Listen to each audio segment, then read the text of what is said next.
Darkest Hour shares similarities with 2013 Best Picture nominee Lincoln, and that it takes a well known historical figure, in this case Winston Churchill, and gives a focused look at what the film sees as the most momentous days of the figure's life. In Lincoln, it was Honest Abe's fight to ratify the 13th Amendment.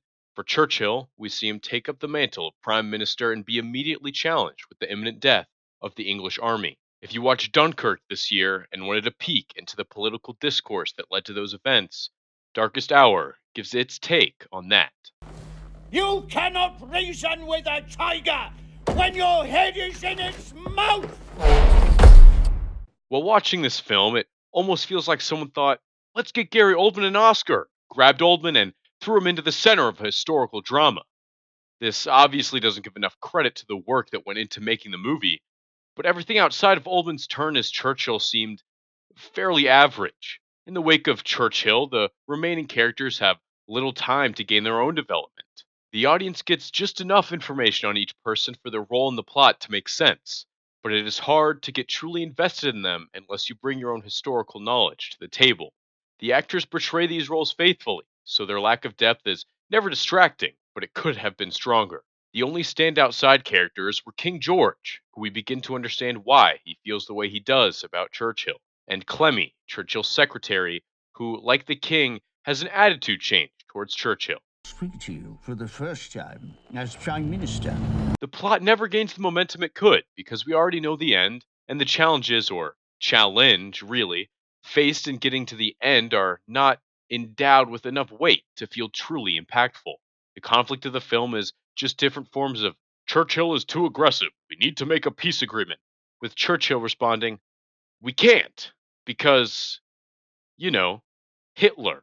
Even this lone conflict doesn't quite take off, though the future of the whole United Kingdom is at stake, because we keep hearing about Churchill being too aggressive, but we don't see it. In fact, we don't see any flaws in Churchill, and it's hard to see why, particularly in a true story, anyone would oppose him if everything he does is working. This causes much of the tension to fall by the wayside, and even the ending fall a bit flat. But this Oldman guy prevents it all from becoming a faceplant. It's your lack of vanity. Yeah, my iron will. Your sense of humour. Ho, ho, ho. When going to see this film, you're really just coming for an incredible performance from Oldman.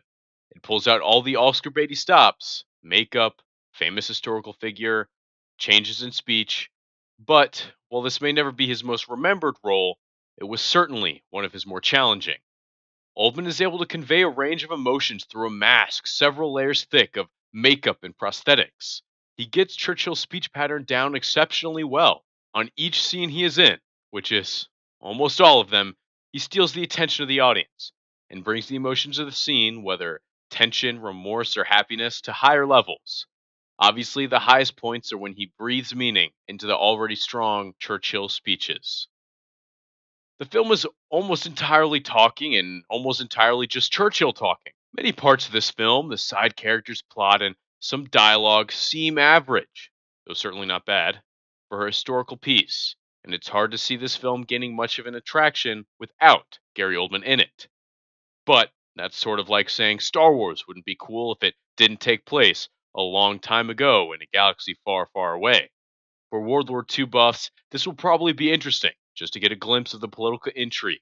Plus, some of the flaws of the film are lessened if coming in with knowledge on the subject. For anyone else interested, well, you might as well be going to see a movie called Gary Oldman, an Oscar movie.